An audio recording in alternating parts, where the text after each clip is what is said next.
Eu estou aqui só para ser verdadeiramente útil. Eu estou aqui para representar aquele que me enviou. Eu não tenho que me preocupar com o que dizer ou o que fazer, porque aquele que me enviou me dirigirá. Eu estou contente em estar aonde quer que Ele deseje, sabendo que Ele vai comigo. Eu serei curada na medida em que eu permitir que Ele me ensine a curar. Hoje nós vamos retornar novamente. Eu quero fazer mais uma abordagem antes de seguirmos adiante nessa ênfase que estamos dando aqui à cura. Nossa ênfase está agora na cura. O milagre é o meio, a expiação é o princípio e a cura é o resultado.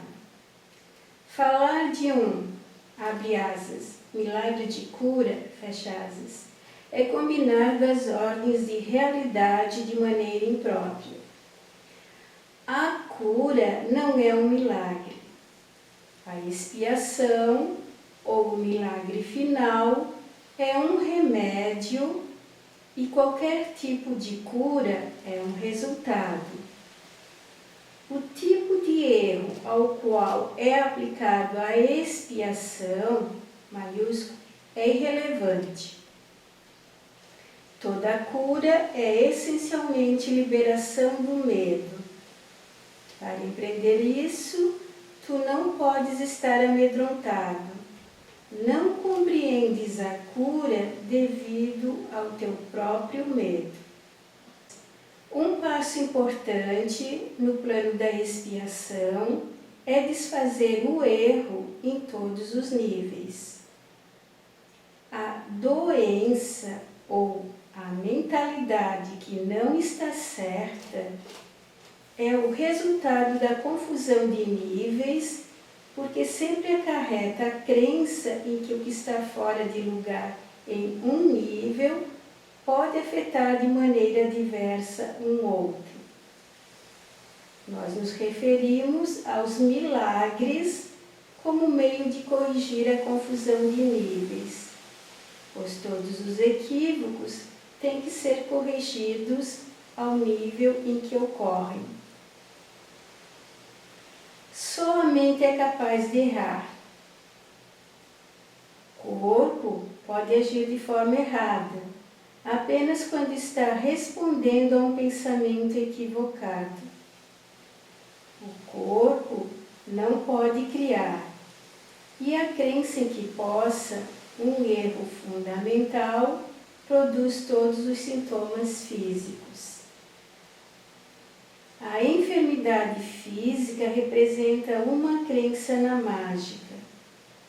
Toda distorção que deu origem à mágica baseia-se na crença segundo a qual existe uma capacidade criativa na matéria que a mente não pode controlar. Esse erro pode tomar duas formas. Pode-se acreditar que a mente pode criar de forma equivocada no corpo, ou que o corpo pode criar de forma equivocada na mente. Quando fica compreendido que a mente, o único nível de criação, não pode criar além de si mesma, nenhum desses dois tipos de confusão precisa ocorrer. Eu resolvi fazer essa abordagem porque eu tenho um amigo em Florianópolis que comentou comigo alguns dias atrás uma grande preocupação que ele está tendo. E depois, um outro amigo que é médico conversou comigo também, dizendo a respeito das questões que estavam sempre presentes nas pessoas. E comentamos a respeito de vários fatores. E como coincidências não existem, não é? Ao discorrermos sobre essas questões, também uma outra pessoa que frequenta o curso em Milagres, que participa conosco, também comentou essa preocupação e essa orientação, e depois mais outra, eu disse, isso está de acordo com essas questões da confusão que as pessoas fazem, a confusão dos níveis e do que é a cura. Eu resolvi retornar, já que é isso que nós estamos tratando, para nós fazermos mais algumas abordagens e mais alguns esclarecimentos. Primeira coisa que eu quero comentar. A expiação é o princípio, o milagre é o meio e a cura é o resultado final. Ele diz que primeiro é a expiação, começa por aí. Então, por isso que expiação é o princípio, é o começo, é o início. O milagre é o meio e a cura é sempre o resultado final. Então, o milagre é o meio e está no meio entre a expiação e a cura. Mas o milagre não é a cura. A cura é o resultado final. Os milagres, eles são oferecidos para que nós possamos completar a expiação. E expiar é desfazer. Um parênteses aqui para entrar com uma nova abordagem. Sobre cada época de nossa existência. Como se trabalhava com as questões que dariam um bom resultado. Até os 7 anos de idade, deveríamos ficar sob a guarda dos nossos pais. Vou relembrar aqui um evento. Quando eu tinha, acho que uns 4 ou 5 anos, eu queria ir muito à escola. Eu pegava os livros do meu irmão, que tinha mais idade que eu, já estava na escola, e eu aprendi a ler sozinho. Aí quando chegava alguém lá em casa, minha mãe mandava pegar o livro. Eu lia o livro de francês. E ela dizia, Jorge, vai lá pegar o livro, mostra aqui que tu sabe ler. E naquele tempo não se aprendia inglês na escola, se aprendia francês. E então, as pessoas diziam, mas ele lê direitinho. Tinha até entonação. E como que ele sabe ler? Alguém ensinou? Ninguém. Eu pegava o livro e ia aprendendo. Ia lendo. E não era aquela coisa, eu já sabia, não sei como eu conseguia. Aí eu disse, não, mas ele já tinha que ir para a escola, e era coisa que eu queria. Aí um dia minha mãe pegou lá um livro e me levou lá no prefeito. E disse, olha, eu vim lhe mostrar como o Jorge já sabe ler. E ele quer muito entrar na escola, quer porque quer. Leia aí para o prefeito. E aí, peguei o livro, comecei a ler. O prefeito disse, ele lê mesmo, está certinho, está correto. Só tem uma coisa, criança só entra na escola aos 7 anos de idade. Até os 7 anos de idade, e naquele tempo não existia creche, não existia nada dessas coisas. A criança tem que ficar sob o olhar atento da mãe, porque ali ela vai receber toda a orientação da família, da cultura, da religião. É a formação da personalidade de acordo com a cultura, com a família, com a religião, com tudo que a família acredita certo. E eu não gostei nada daquilo. Voltei para casa frustrado e minha mãe também.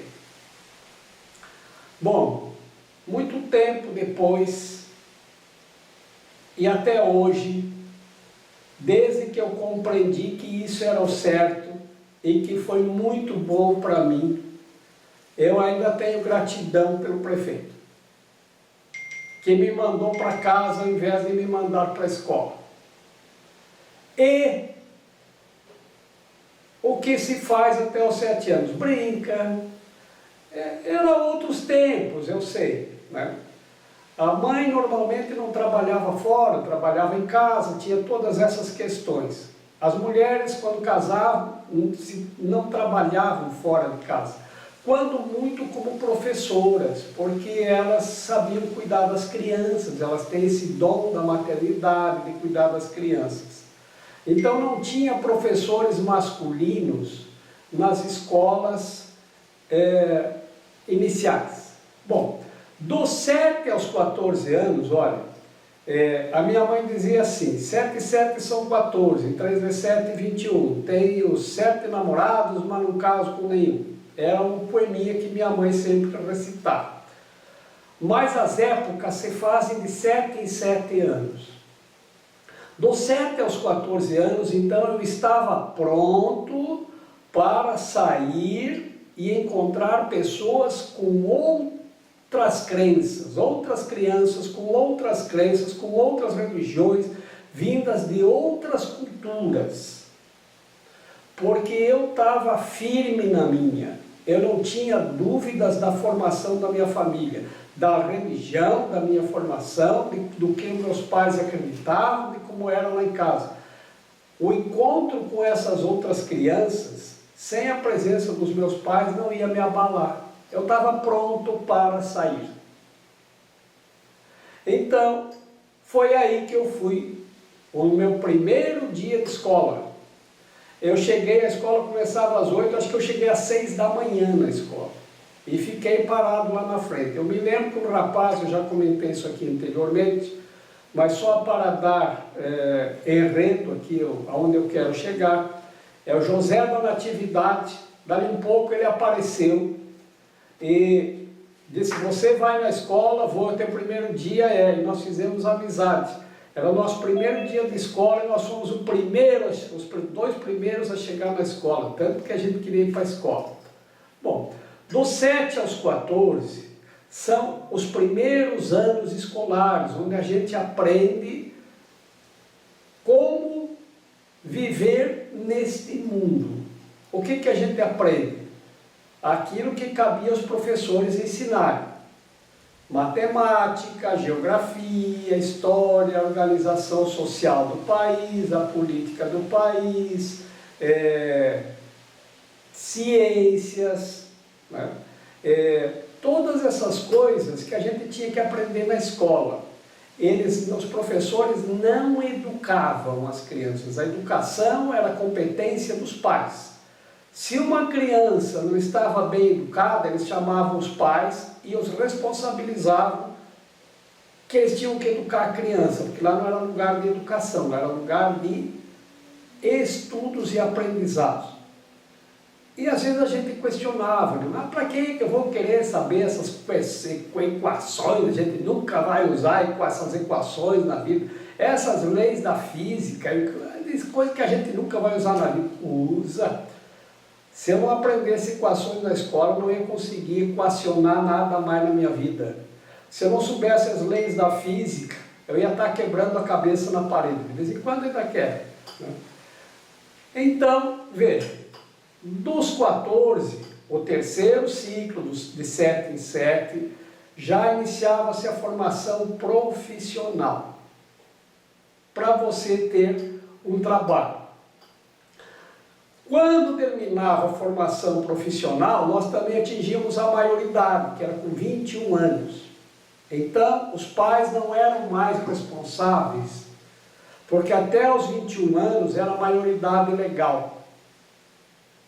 Tinha algumas coisas que já podíamos fazer, dirigir automóvel era com 18. Com 18 eu já conseguia ter bastante vantagens, ir no cinema, nos filmes proibidos até 18 anos, mas a maioridade legal mesmo era aos 21, que aí se dizia que estávamos prontos, então, para agir profissionalmente e viver sozinho no mundo, longe da assistência dos pais e sem a responsabilidade deles sobre nós.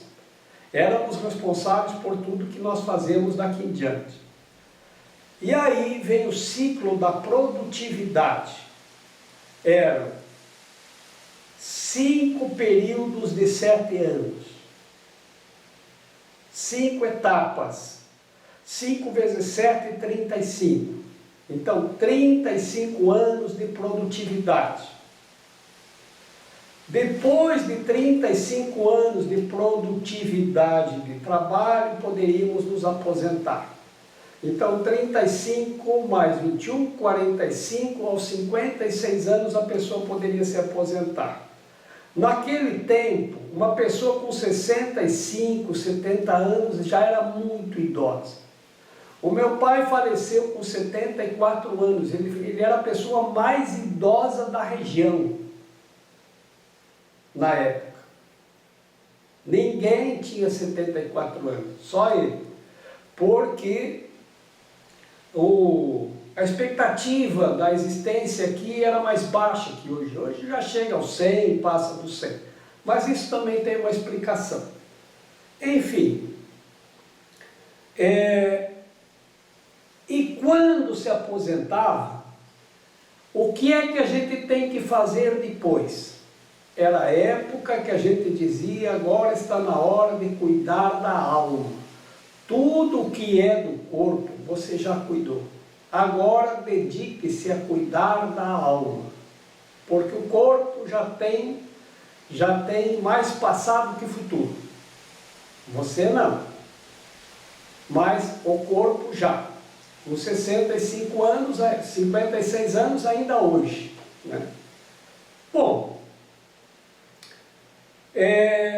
então veja, o que as pessoas comentaram comigo, tem uma pessoa aqui, e ele está se aposentando, e ele diz que está fazendo um curso para o que fazer a hora que se aposentar. Então todos estão dizendo que ele tem que se preparar, porque ele isso, porque aquilo, porque a hora que se aposentar, porque separar, a pessoa não tem o que fazer, então ela tem que achar uma atividade, tem que trabalhar, já tem que treinar para isso, tem não sei o quê. Esse amigo que é médico, ele comentou comigo a mesma coisa. Olha, Jorge, eu estou preparando as pessoas, né? Já para as pessoas que já estão mais se encaminhando para uma aposentadoria, eles têm que ter uma atividade, sabe? Porque senão, se a pessoa não tiver uma atividade, ela vai decaindo. Outra pessoa que me comentou comigo disse assim, Jorge, casualmente ela disse, não, porque conversando a respeito de vários assuntos, chegamos no mesmo ponto. Porque as pessoas estão dizendo, todos estão orientando aqui que tem que fazer academia, que tem que ter agilidade, que tem que fazer isso, que não pode perder agilidade, que tem que fazer exercício, musculação, academia, tomar hormônio, não sei o que é para não ter Alzheimer, para não ter Parkinson, para não ter essas coisas. Que tem que manter a cabeça ativa. Bom, eu vou voltar à questão primordial. Uma vez que se aposenta, se passou a vida inteira produzindo materialmente, o que ele conquistou e mais aposentadoria já é para ele sossegar. Agora sossega. Você não tem mais que se preocupar com o que dizer ou o que fazer. Porque aquele que te enviou te dirigirá uma vez que você aceite o caminho. O teu caminho por si mesmo você já fez. Agora você tem que relembrar tudo o que você aprendeu, que é além do nível da matéria. Porque agora é uma preparação da mente para a cura. E como que eu aprendi a ideia da cura? Eu aprendi com Imhotep, o egípcio, que é considerado o arquiteto do Egito. ele era considerado 3 vezes grande, porque ele manifestava a arquitetura, a medicina e a cura. Era considerado o Deus da medicina, da cura e da arquitetura. O Deus não é que este homem era adorado como Deus. Eles diziam o Deus da medicina para aqueles que manifestavam em si a presença divina. Tanta era a inspiração, que eles estavam tão conectados com Deus, que eles acreditavam que Deus estava com ele. Então, o Deus da medicina se manifestou em Imhotep. Bom, e eu não entendia a princípio a cura e a medicina, mas a medicina e a cura não são a mesma coisa? Mas aí eu entendi o que era a arquitetura, o que era a medicina e o que era a cura. Num convite que eu tive para ir ao Egito, e lá estando. Então, a arquitetura é tudo aquilo que tem forma, é resultado. Resultado de arquitetura. A pirâmide, o templo, a cadeira e todos os corpos físicos, inclusive o nosso. Considere tudo como arquitetura. Tem forma material, é arquitetura.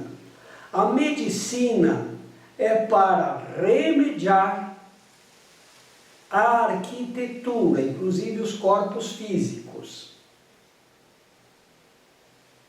E a cura é no nível da mente. Muito bem. Ellen, que junto com Bill trouxeram esse livro, Um Curso em Milagres até nós, ela relatou que teve uma visão. E nessa visão ela viu uma arca que tinha um livro de capa dura dentro da arca, e nesse livro, na capa desse livro estava escrito Asclépios. Asclépios é o nome grego dado a Imhotep, o egípcio. A Imhotep foi atribuído ter escrito o livro do conhecimento. E ele era um livro sagrado para os antigos egípcios. E era guardado em uma arca sagrada. O livro do conhecimento foi atribuído a Imhotep, tendo escrito, que era considerado aquele que manifestou o Deus da medicina, da cura e da arquitetura. Ele que arquitetou o Egito. Era o grande arquiteto do Egito, 3 vezes grande. Então, desse livro, soube que o rei Davi estava em guerra com o Egito, e um dos seus sacerdotes disse: olha, nós descobrimos onde está escondido o livro sagrado do Imhotep. E ele ordenou que o trouxessem a qualquer custo. E assim foi feito. Trouxeram para o rei Davi a arca contendo o tal livro sagrado. Dizia-se que era tão sagrado esse livro, que nem na arca uma pessoa que não estivesse muito pura poderia tocar. Não deveria. Só os muito puros poderiam tocar mesmo a arca. E desde aí eu não sei mais para onde foi parar este livro. Mas eu acredito que o rei Salomão, filho de Davi, leu e compreendeu este livro. O mesmo livro que Ellen, que trouxe para nós junto com Bill Um Curso em Milagres, viu em sua visão dentro de uma arca E na capa estava escrito Asclépios, que é o nome grego para Imhotep. A sabedoria do rei Salomão, ela é contada e muitas pessoas já ouviram falar disso. Ele resolvia as questões sem julgar, que é o treinamento que nós estamos fazendo, para não julgar. E ele conseguia resolver as coisas. Tal era a sua sabedoria. Aqui nós estamos tratando e dando ênfase à cura. E a cura é resultado do princípio da expiação. A expiação é o princípio, o milagre é o meio que nos é oferecido para conseguirmos fazer a expiação, e a cura é o resultado final. E ele diz que o milagre, ele coloca os níveis no lugar certo, porque nós fazemos confusões de níveis, e que todos os erros devem ser corrigidos no nível em que aconteceram. E que a grande confusão que nós fazemos é que nós confundimos o corpo com a mente. O corpo é neutro, ele não pode fazer nada equivocado a não ser por um impulso da mente. A mente é que está no comando. Então tudo funciona de acordo com a mente. A mente é que move os corpos, por isso movimente. O movimento está na palavra. A mente que move a mão, a mente que move os corpos físicos. Porque o corpo da mesma natureza não move o corpo da mesma natureza. Já disse Hermes no Antigo Egito. O que então move um corpo da mesma natureza? Aquilo que não é da mesma natureza. O incorpóreo não é da mesma natureza dos corpos. Incorpóreo é a mente não tem corpo. Então por isso que ela move um corpo e o corpo move o outro. E assim sucessivamente. E assim explicou Hermes que todo o universo físico se move. As galáxias, os astros, os planetas são a mente que move os corpos. Omni anima mundi quer dizer que a alma do homem é que move o mundo. Então não é a planta que dá energia. É você que dá energia para a planta. É a mente que dá energia para a planta. Ah, mas é bom ter uma planta em casa que a planta dá energia. Deixa ela quieta ali no canto. Não olha para ela, não conversa com ela, não cuida dela. Ela seca e morre.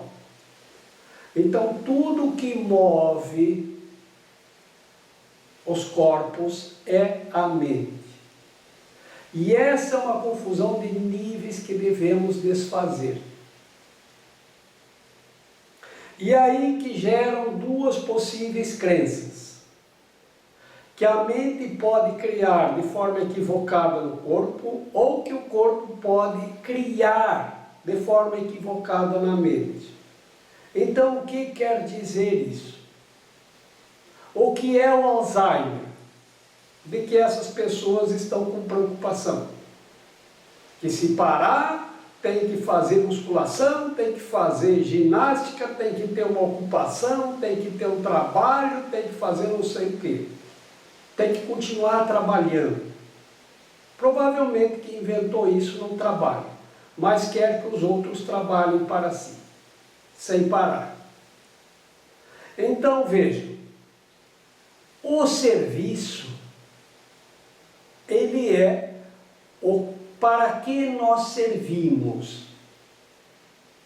Então o milagre é um serviço prestado de irmão para irmão, daquele que temporariamente tem mais para aquele que temporariamente tem menos. O que é o Parkinson e o Alzheimer que as pessoas hoje são tão assustadas que podem ter? É físico? Não. Não é físico. Nem Parkinson, nem Alzheimer. Pode se manifestar no físico? Pode. O que é o Alzheimer? Alzheimer é o nome da pessoa que descobriu que tem 2 neurônios no cérebro que cuidam de nos dar a noção de tempo e o outro do espaço. Ora, tempo e espaço são 2 noções, são 2 ideias. Uma, como medida, serve para dar sustentação à outra. Então funciona assim. De São Paulo até o Rio de Janeiro, quem sabe quantos quilômetros são? Ótimo. Então, assim... De Floripa até o Rio de Janeiro, 1.200. Boa noite, Jorge. Boa noite, Raquel. Boa noite, Diva! Então, vamos pegar Floripa ao Rio de Janeiro, 1.200. Tá? Essa é a medida de espaço. Quanto tempo você vai de Floripa ao Rio de Janeiro de carro?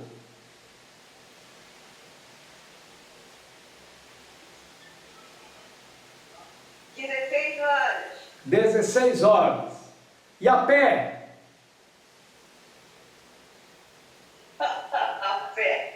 A pé não dá, né? Dá! As pessoas vão fazer o caminho de Santiago, eu acho que o caminho mais tradicional é 900 quilômetros a pé. Eles fazem aproximadamente uns 30 dias. Acho que é por aí. Eu não fui a pé. Não foi. Para Santiago eu não fui a pé, eu fui de trem.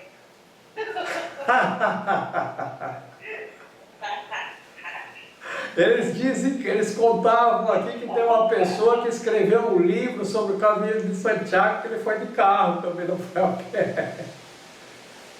E o livro ficou muito famoso. Mas as pessoas contam coisas, não dá para acreditar em tudo que dizem. Mas enfim, vamos dizer que leve 40 dias indo a pé. E de avião, num voo direto, Rio, Floripa, 1h20, tá? Então imagina assim, vamos estudar a questão do tempo e do espaço. Se você, dependendo do veículo que você utiliza, você viaja menos tempo para alcançar o mesmo espaço. E aí está a ideia da relatividade do tempo. Então, o tempo e o espaço, de fato, eles só existem como um conceito de medida na nossa mente. O tempo serve para medir o espaço e o espaço serve para medir o tempo. Tá?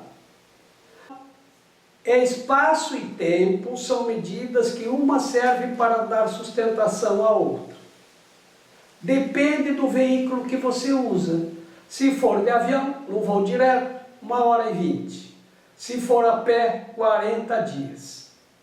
Se for de carro, 16 horas. Tá? Pela estrada. Então veja, o tempo diminui à medida que você viaja mais depressa. Então ele é relativo, ele não é uma coisa estável. E o espaço encurta à medida que você imprime velocidade. Também não é uma coisa estável, é uma ideia que nós temos na mente. Então tem um dos nossos neurônios que controla a ideia do tempo e outro controla a noção de espaço. Em um determinado momento, isso começa a falhar.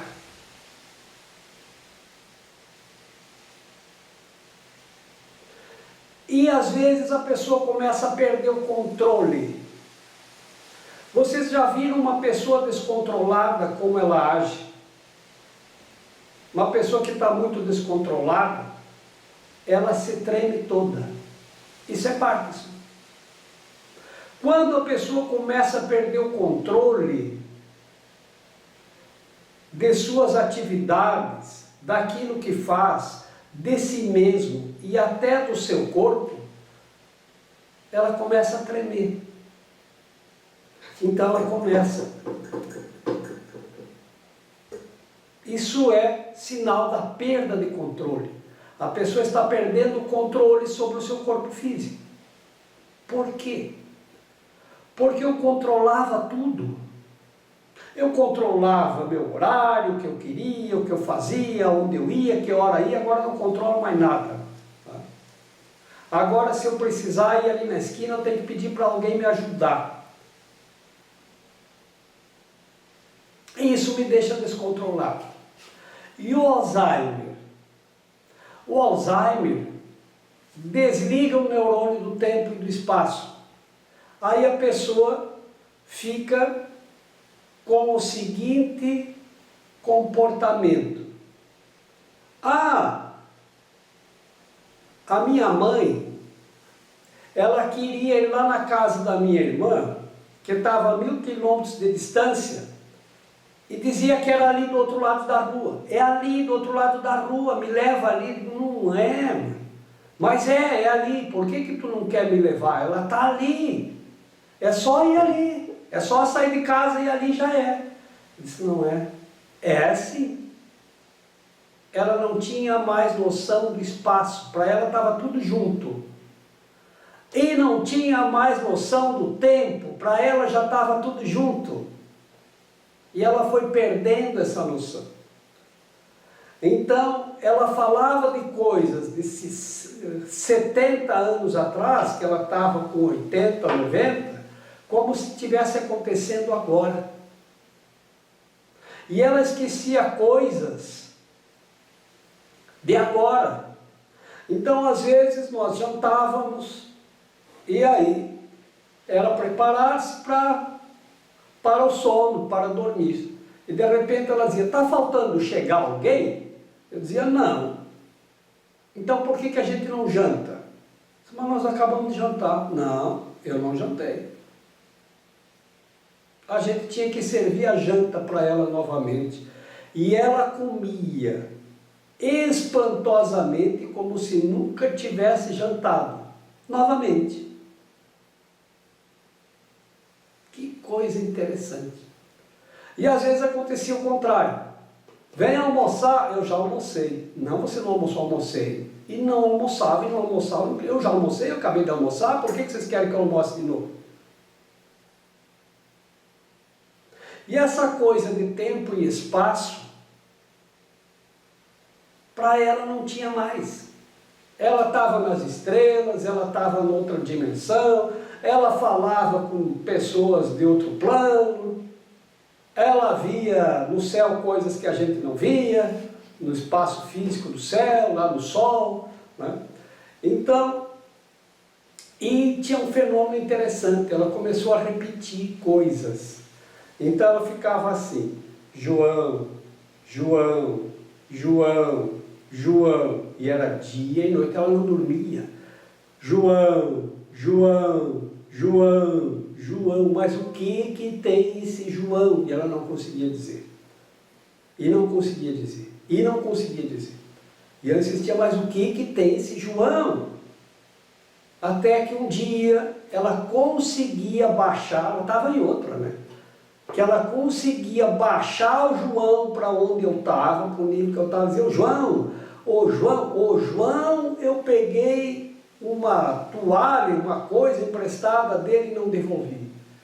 João, João, perdão, perdão, João, João, João, João, João, e ela ia. Até que de repente eu acho que ela achava o João em alguma dimensão, por aí resolvia a questão, parava. Aí parava de falar, João, e cadê o João? Que João?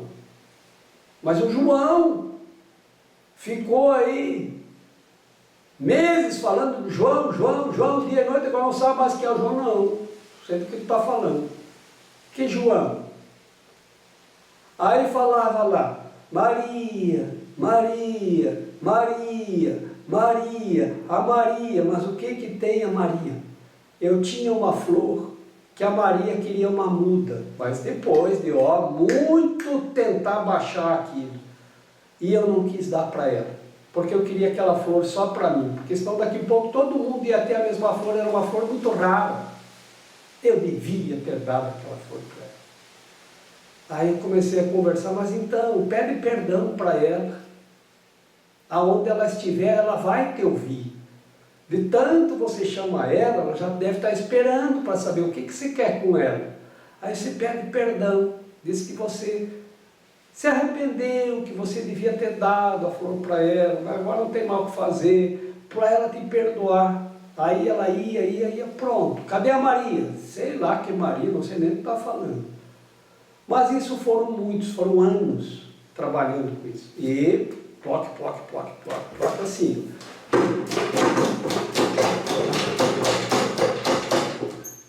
De ninguém dormir de noite, às vezes, que ela batia aqueles acessos de parques, né? E aí dá-lhe remédio dos médicos, dá-lhe remédio. Quando ela veio lá para a nossa casa, morar lá na nossa casa comigo e Raquel, antes ela morava sozinha, depois ela foi morar com minha irmã, e depois aí ela veio morar com Raquel e eu. Bom, a primeira coisa que nós temos, a gente é vegetariano, não tem problema, eu vou, tá? Então lá não tem carne, não tem essas coisas, vai assim mesmo, vou, quero ir com vocês. Aí quando chegamos, Raquel e eu, ela disse, Jorge, você está aqui. Agora eu entendi o que tu está fazendo. Agora eu entendi o que é essa nova era que você está fazendo, que você fala. Agora eu entendi. E aí ela quis ir com a gente. E aí com a gente ela fez florais com a Raquel, fez curso de reiki, fez renascimento, e sempre que podia ia também em um curso em milagres. Enquanto podia. Depois nós mudamos para um outro prédio que tinha uma escada enorme, que não tinha mais como ela subir com a cadeirinha de rodas, aí não foi mais. Mas ela ia se tratando sempre em casa. E aí ela já fazia renascimento sozinha em casa, que é um trabalho de respiração para abrir as memórias, uma técnica de respiração bem interessante. Que nós fizemos muitos retiros, muitos grupos, muito trabalho com isso em uma determinada época. Bom, como tudo são etapas, né? Aí eu sei que ela veio com uma lista de lá 72 remédios, e eu fui tirando os remédios um a um. Eu lembro de um caso especial, que era um remédio chamado Ancoron, que era para o coração, que o médico disse, Jorge, tu não vai inventar essas tuas ideias de curas alternativas aí da nova era. Tu não seja louco, tu não te mete a bomba com a tua mãe. Tá? Esse remédio aqui é 3 por dia. Se você parar de dar um, ela vai. E cada vez que eu ia lá, porque ela tinha efeitos colaterais disso ou daquilo, ele dava mais alguns remédios para os efeitos colaterais desse, daquele e daquele outro. Eu não dava nada daquilo para ela. Ele dava os amostras grátis e a receita para depois comprar. E eu não dava. E um dia eu disse, eu vou tirar esse Ancoron. Vou tirar um. Vou dar só 2 por dia. É louco. Não. Eu vou ficar muito de olho. Tá? Se eu ver que ela tem qualquer alteração, eu dou de novo o remédio. Não teve alteração nenhuma. Depois de um tempo, eu disse, eu vou tirar o 2. O segundo comprimido por dia. E tirei. Depois de um tempo, tirei o último que dava por dia ainda. E ela não teve alteração nenhuma. Nada. E aí, a gente foi tirando todos os remédios. E ela só foi melhorando. Fisicamente, ela já estava bem idosa. Tá? Mas a mente dela foi se curando. de todos os eventos. Ela foi ficando muito amorosa e muito consciente. Ela parou de tremer. Ela tinha osteoporose. Ela não podia ficar em pé, senão as pernas quebravam. Sumiu a osteoporose. Desapareceu. Desapareceu o Parkinson, desapareceu o Alzheimer, desapareceu tudo. Um dia ela disse: Jorge, tu não leva tua mãe no médico. Tu não gosta da tua mãe? Eu disse: gosto. E por que tu não leva tua mãe no médico? Eu disse: mas quer medir por quê? Ela entendeu na hora e riu as gargalhadas. Por que ela queria medir? Né? E aí, porque ela estava resfriada. Eu disse: então eu vou chamar o médico para vir aqui. E o médico veio. Quando ele chegou lá, ele botou as mãos na cabeça. A hora que chegou na porta: meu Deus, Jorge, tu nunca mais levou a tua mãe lá.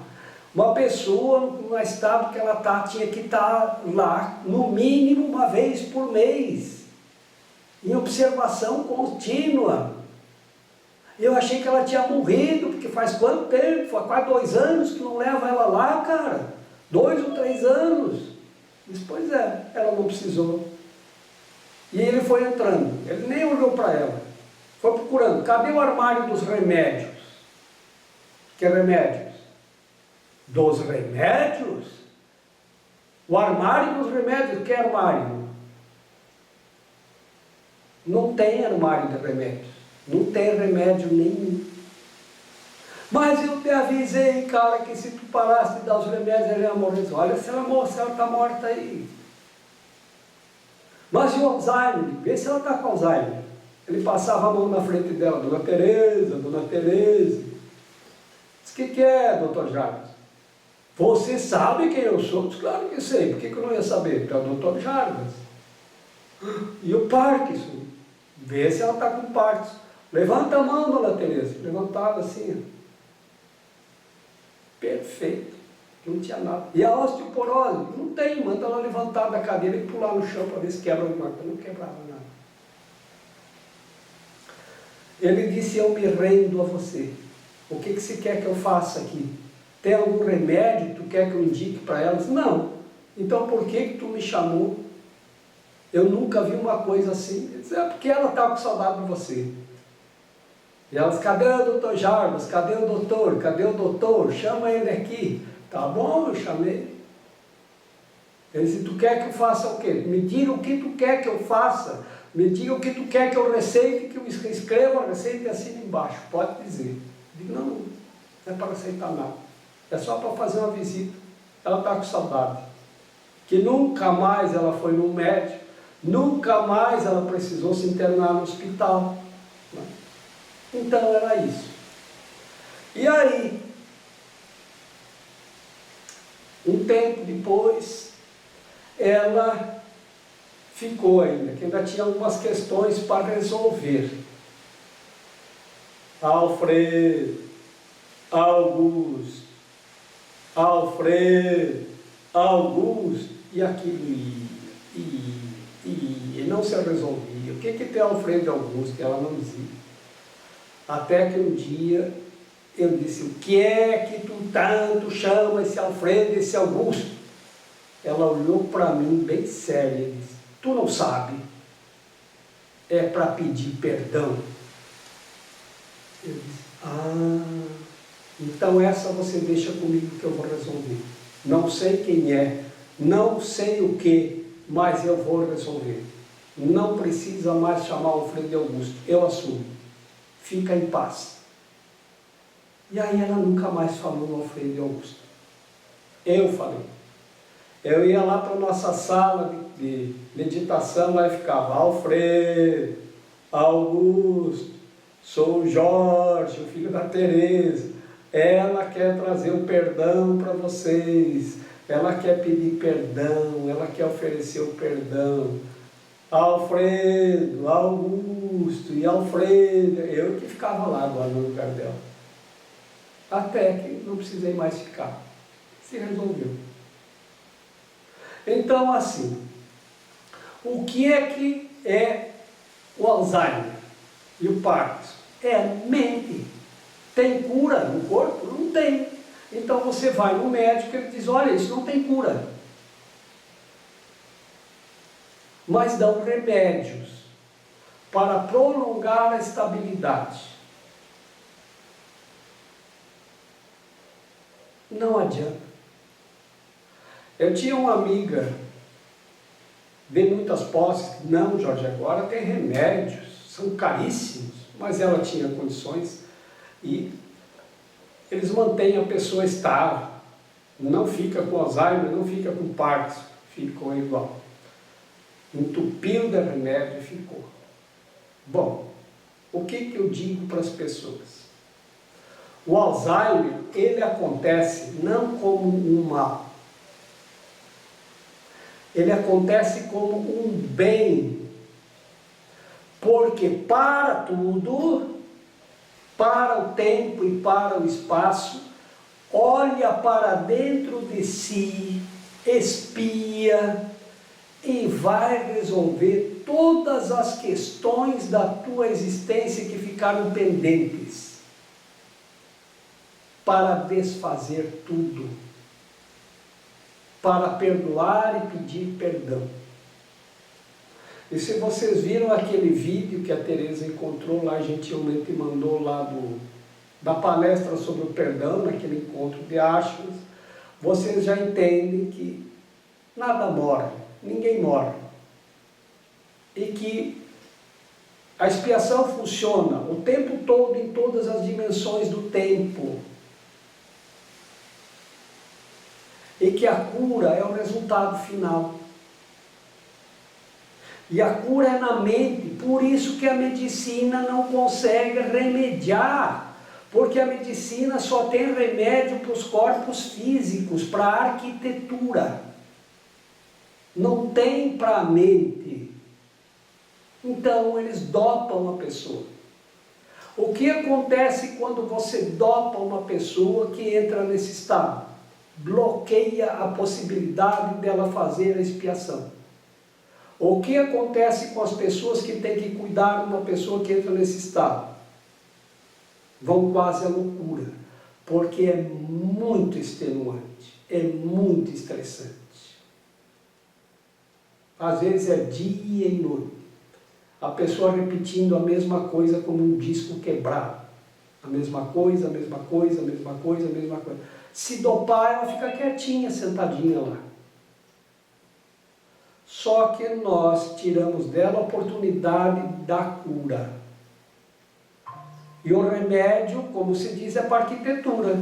O corpo fica sentado quietinho lá com cara de quem é esse ali? Não sei. Quem é aquele lá? A pessoa, ela bloqueia tudo. Por isso, ela não conhece mais ninguém. Claro, está bloqueada. Agora, para não ter Alzheimer nem Parkinson, cura agora. Porque como isso é no nível da mente, e nós aprendemos a cura, não deixa passar nada.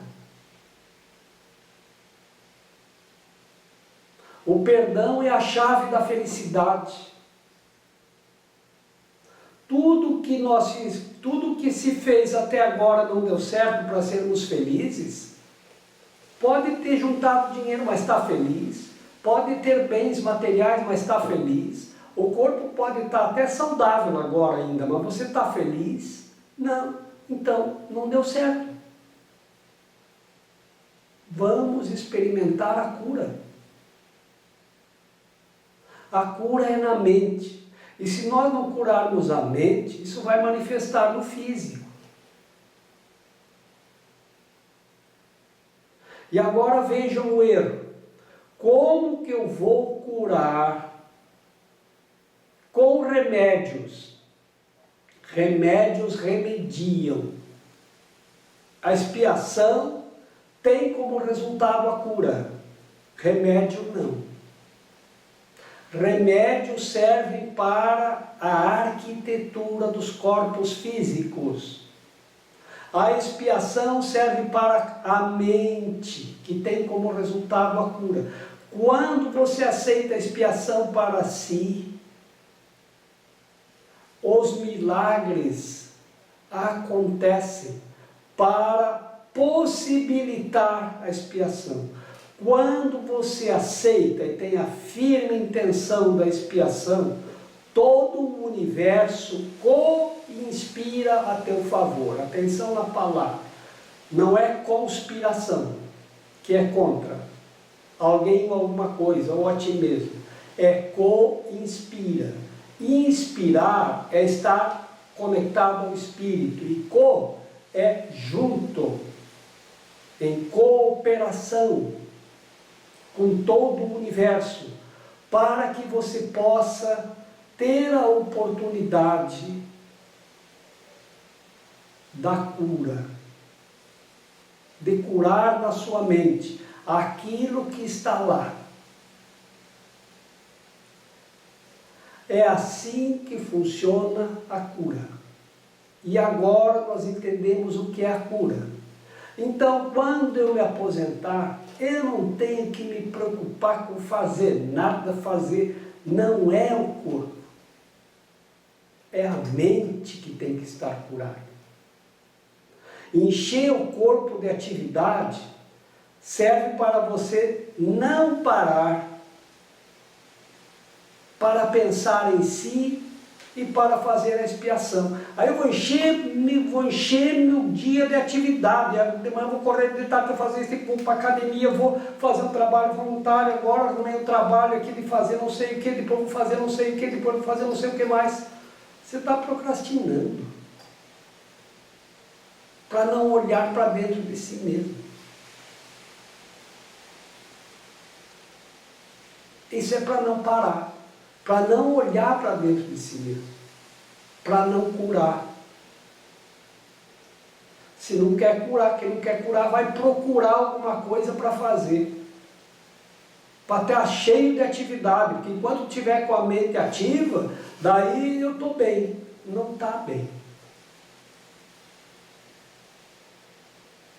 Mas imagina que possa estar. Isso não cura. E aí você perde a etapa de curar. Sabe o que acontece com a pessoa que na devida etapa não faz as coisas?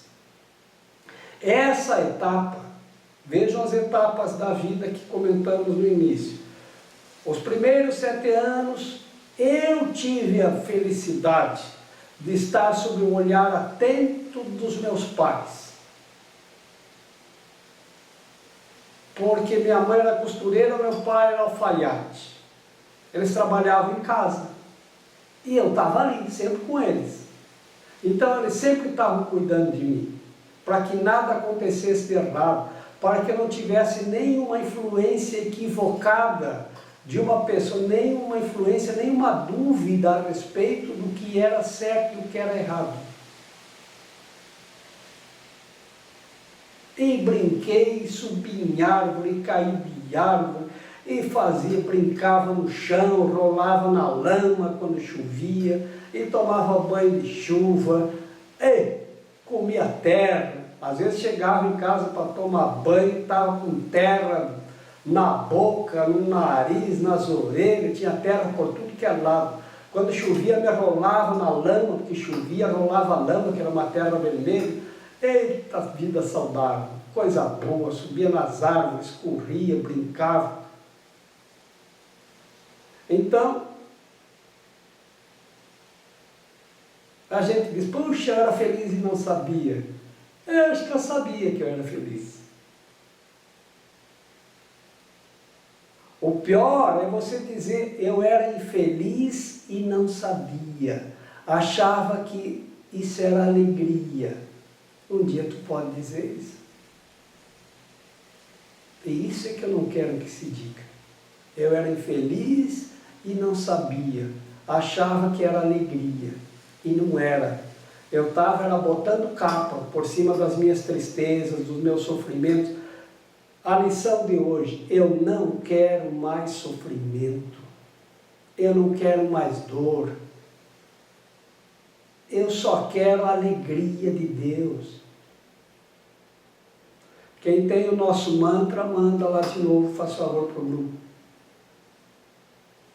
Eu escolho a alegria de Deus. Era isso que eu queria dar bastante ênfase e voltar novamente.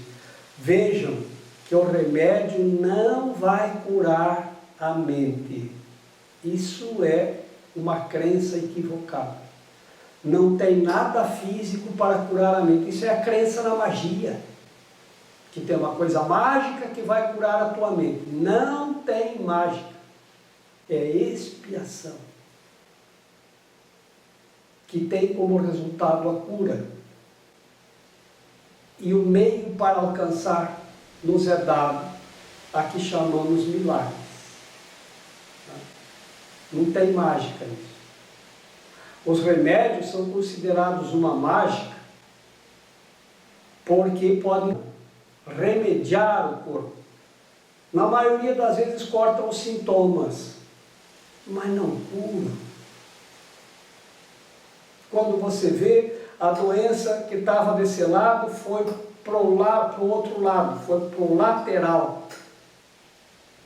Tu tira aqui e vai para ali, tira aqui e vai para ali. Vocês lembram da história do meu tio, né? Que ficou com câncer no dedo, cortaram o dedo. Deu câncer na mão, cortaram a mão. Deu câncer no antebraço, cortaram o antebraço. Quando deu no pescoço, não deu mais, não tinha o que cortar. Então isso não é cura. Isso é tentar remediar. Por isso se chamam remédios. São médios. E ré. Ré é para trás e médio é uma coisa que... Remédio é abaixo da média. É da média para trás. Não é? Mas não está errado usar remédios. E nem ir no médico. Quando você precisa dar uma reforçada, porque às vezes a doença deixa tão fraco você, que você fica tão distante da mente que não tem força para se conectar com a tua mente, para pensar, o que é que eu tenho que curar? O que é que eu tenho que remediar? O médico diz para você. E o lugar do médico é o lugar de curar, de remediar a arquitetura. Então, se eu tenho um problema no corpo que chegou lá, eu vou no médico, ele estuda para isso, ele sabe como é que funcionam todos os órgãos do corpo, e eu não. Então, se tem alguma coisa, isso aqui é isso, tá. Precisa tomar um remédio temporariamente, tá. Para remediar, mas a força está na mente. É isso que nós não podemos esquecer. Essa etapa é para a cura. É para a cura. Quem não faz isso, não faz as coisas na etapa certa, tem que fazer depois de algum jeito, em algum lugar, e vai ser mais difícil. Eu fui uma vez na casa do meu amigo, era perto do Natal. E ele tinha uma edícula no fundo da casa dele, e eu cheguei lá e perguntei, cadê o Carlinhos? Está lá a edícula, Jorge, vai lá para tu ver o que ele está fazendo, disse a esposa dele. Com ar assim, meio de... Vai lá para tu ver quem é o teu amigo Carlinhos. Ele tinha uma edícula, uma sala enorme, ele tinha montado um autorama, perto do Natal, um autorama com aqueles carrinhos, com controle remoto, que correm naquelas pistas, não sei se vocês conhecem autorama, hoje as pessoas brincam de drone, né? Então, e quando eu cheguei, ele estava lá brincando, ele, Jorge, que bom que você chegou, pega o controle remoto aqui, vão brincar comigo, vão brincar aqui. E o filho dele, pai, mas é meu presente de Natal. Não, tu vai estragar o brinquedo. Jorge, pega aqui, claro que eu não vou pegar. Para quem que ele deu o brinquedo? Para ele próprio. Era o sonho dele quando criança. O filho talvez nem queria aquilo, já queria outra coisa. Mas o filho não podia brincar, porque ia estragar o brinquedo. Ele não conseguiu brincar na época de criança. Era a época certa de brincar. ou de resolver as questões daqueles brinquedos que ele não conseguiu ter, né? Então é assim. Até quando você, se hoje você se lembrar de alguma coisa do tipo assim, puxa vida, eu queria ter tanto brinquedo quando eu era criança e não tive. Vai lá e compra. Eu estava uma vez no aeroporto de Campinas e passei na frente de uma lojinha e vi um aviãozinho de metal, um modelo de avião e um Fusca, daqueles tipo miniatura assim, de metal, mas bonitinho. Entrei lá e disse, quanto é? Tanto, vou levar o avião e vou levar o Fusca. Olha, era uma coisa cara. A moça da loja ficou muito contente, ela abriu um sorrisão desse tamanho, nem pediu desconto, nem nada. Ela disse, o senhor quer que eu empacote de presente para levar para o seu filho? Não, não é para o meu filho, é para mim mesmo, e deixa desempacotado que eu já vou brincando. Ela diz, eu não acredito, digo, para mim, eu não tive isso quando era criança, agora eu posso ter, agora eu vou brincar. E brinquei muito com aquilo, até que não precisei mais. Aí um dia chegou um menino lá, filho de uma amiga minha, com a mãe dele, minha amiga, e ele dizendo que fez a primeira viagem de avião, e que depois ele foi de carro não sei para onde, quando desceu do avião. Eu digo, avião e carro. Fui lá, peguei e dei para ele, ó, para você brincar, agora você pode ir de avião, e quando chegar no avião está aqui o Fusca para você andar no Fusca. Mas esse menino ficou muito contente, tá? Que ganhou um brinquedo desse. Tá? Então veja, muitas meninas não ganharam uma boneca, alguma coisa que queriam. Vai lá e compra, agora tu pode. Tá? Por quê? Porque isso pode estar lá na tua mente travado, porque você não ganhou, porque os pais não tinham condições. A gente quer coisas que os pais não podem dar, a maioria de nós, ou coisas que não ganhamos. Então, espiar é isso também, é olhar para dentro de nós mesmos e ver o que falta consertar, o que falta perdoar, perdas que tivemos. Não tem perda, tem perdão. O perdão é dar o perdão. Se você perdeu alguma coisa e não tem esperança de encontrar, alguém encontrou. Dá de presente para quem encontrou aquilo. Isso deixa de ser perda e passa a ser doação. E quando a gente dá alguma coisa para alguém com alegria, a gente se enche de alegria. Quando a gente fica corroendo uma perda, a gente se enche de dor e sofrimento. Você pode escolher o que você quer para ti. Vejam de novo a lição de hoje. Para eu não sofrer com perdas, para eu não ter perdas, para eu não ter tristeza, para eu não ter... Esse é o sacrifício que eu tenho que dar. Dar em sacrifício o sofrimento, a perda, a tristeza, a angústia, o estresse, a incerteza, a insegurança e o medo. Dá tudo isso, dá a banda, dá por ó, o universo, pega isso aí que eu não quero mais. Eu só quero a alegria de Deus. É isso que eu quero. Na semana que vem, vou voltar ao próximo parágrafo, que é o 3, para a gente concretizar melhor isso ainda. Tá? O que é a cura? E como que as pessoas vão ficar de mente sã,